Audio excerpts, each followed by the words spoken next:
Hi வணக்கம். இந்த வீடியோவில் 2002 வருடம் வெளியான ஏய் நீ ரொம்ப அழகாக இருக்க அப்படிங்கிற படத்திலிருந்து யாமினி யாமினி அப்படிங்கிற ஒரு பாட்டை வந்து டீகோடிங் பண்ணலாம் அப்படின்னு இந்த வீடியோ வந்து நான் எடுத்துக்கிட்டு வசந்த் அவர்களோட இயக்கத்தில் ஷியாம், ஸ்னேகா, விவேக் சார் இவங்க எல்லாரும் நடித்த இந்த படத்துக்கு வந்து இசை வந்து 5 பேர் பண்ணியிருக்காங்க.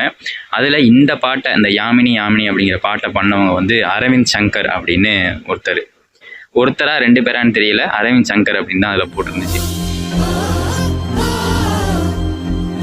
இவங்க தற்சமயத்தில் வந்து நிறையா படங்களுக்கு வந்து மியூசிக் பண்ணலை, ஒரு சில படங்களுக்கு பண்ணாங்க. பட் ஆனால் வந்து பெரிய அளவில் பேசப்படல. இந்த பாட்டு வந்து எனக்கு வந்து ரொம்ப பிடிச்சமான பாட்டு. ஏன் அப்படின்னா இதில் வந்து ஒரு கர்நாடிக் வெஸ்டர்ன் ஃபியூஷனை வந்து இந்த பாட்டில் வந்து கொடுத்துருப்பாங்க. அந்த மாதிரி தான் இந்த பாட்டு வந்து அப்படி இருக்கும். இந்த பாட்டை பாடினது வந்து ஹரிஷ் ராகவேந்திரா அவர்கள், பாட்டை எழுதினது வந்து வைரமுத்து அவர்கள்.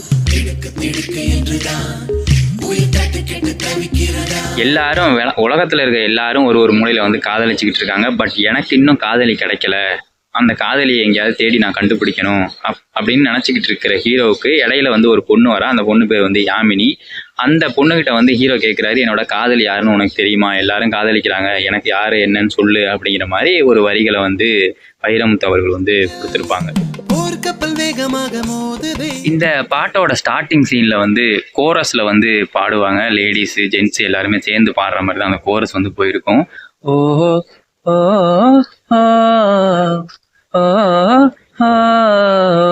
அப்படிங்கிற மாதிரி அந்த கோரஸ் போகும். அப்போ வந்து ஒரு வாலிபால் கோர்ட்ல வந்து ஹீரோ நம்ம ஷாம் வந்து வாலிபாலை வந்து வச்சு விளையாண்டுக்கிட்டு இருப்பாரு. அப்போ வந்து அங்கே இருக்கிறவங்க எல்லாருமே காதல் பண்ணிக்கிட்டு இருப்பாங்க அப்படிங்கிற மாதிரி சீனை வந்து காமிச்சிருப்பாரு வசந்த் சார் அவர்கள்.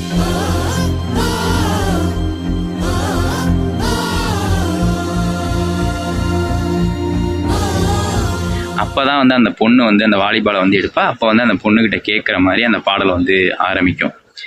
யாமினி யாமினி என் காதலி யாரடி, என்னிடம் என்னிடம் சொல்லு நீ. இந்த மாதிரி இந்த பாடல் வந்து ஆரம்பிக்குங்க. ரொம்ப ஒரு அற்புதமான ஒரு வாய்ஸ்ல வந்து நம்ம ஹரிஷ் ராகவேந்திரா அவர்கள் வந்து பாடியிருப்பாங்க. அப்படியே வந்து ஷாம் அவர்களுக்கு வந்து ஆப்டா அது வந்து பொருந்துற வாய்ஸாகவும் அந்த நேரத்தில் வந்து இருந்துச்சு அப்படின்னு வந்து சொல்லலாங்க. யாமினி யாமினி என் காதலி யாரடி. இதுல வந்து ஒரு அந்த கோரஸ் வந்து மறுபடியும் சில வார்த்தைகளை வந்து பாடுவாங்க. இது வந்து இடையில வந்து வரும்.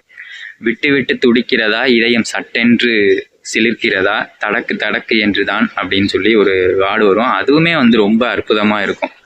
விட்டு விட்டு துடிக்கிறதா, இதயம் சட்டென்று சிலிர்க்கிறதா, தடக்கு தடக்கு என்றுதான் உயிர் தட்டு கெட்டு தவிக்கிறதா அப்படிங்கிற மாதிரி அந்த இது வரும். அது வந்து இந்த சரணம் முடிஞ்சோடனே அடுத்ததுலேயே வந்து இந்த வரிகள் தான் வரும்.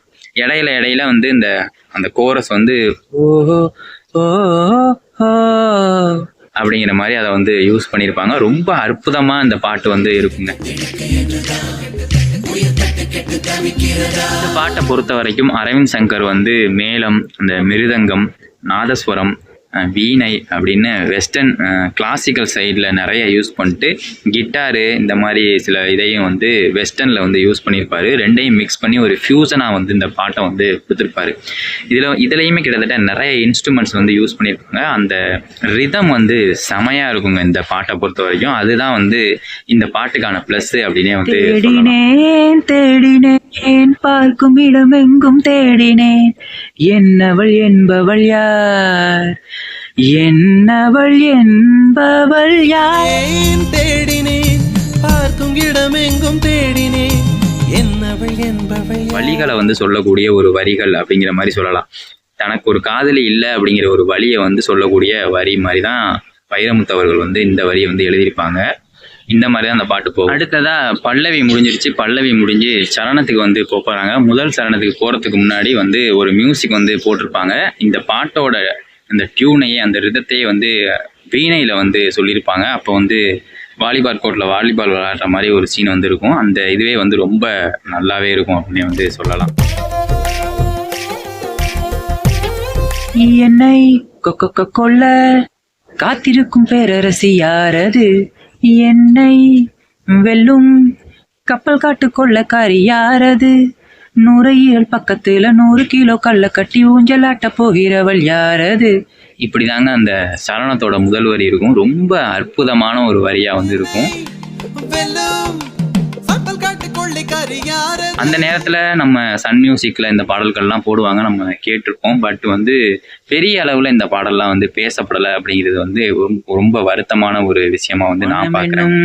மண்டபம் மௌனமாய் உள்ளது, யாரது யாரது மாயஜாலமாய் உள்ளது, மௌனமாய் உள்ளது.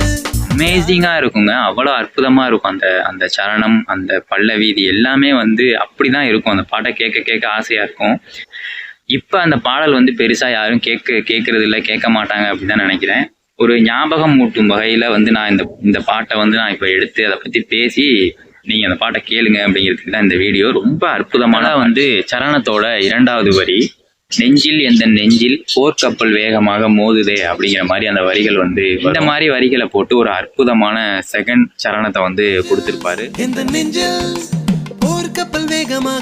நிலவுக்கு பின்புறம் அவள் புகைப்படம் இருக்குமோ, என்னவள் சுவாசத்தை சுமந்து போகும் இளம் தென்றலே, என்னவள் என்பவள் யார் அப்படின்னு அந்த ரெண்டாவது வரியோட சரணம். ரெண்டாவது சரணம் வந்து இந்த மாதிரி இது எல்லாமே ஒரே நேரத்தில் அந்த கடைசியாக அந்த சரணம்லாம் முடிஞ்சதுக்கப்புறம் இந்த டியூனு, அவங்க அந்த கோரஸ் அவங்க பாடுறது, அந்த மியூசிக்கு, இதெல்லாம் ஒரே நேரத்தில் ஒரு மிங்கிளாகி ஒரு மேஜிக் வந்து பண்ணியிருக்கோம். அதுதான் அந்த பாட்டுக்கு வந்து மிகப்பெரிய ப்ளஸ், ஹைலைட்னே வந்து சொல்லுவேன்.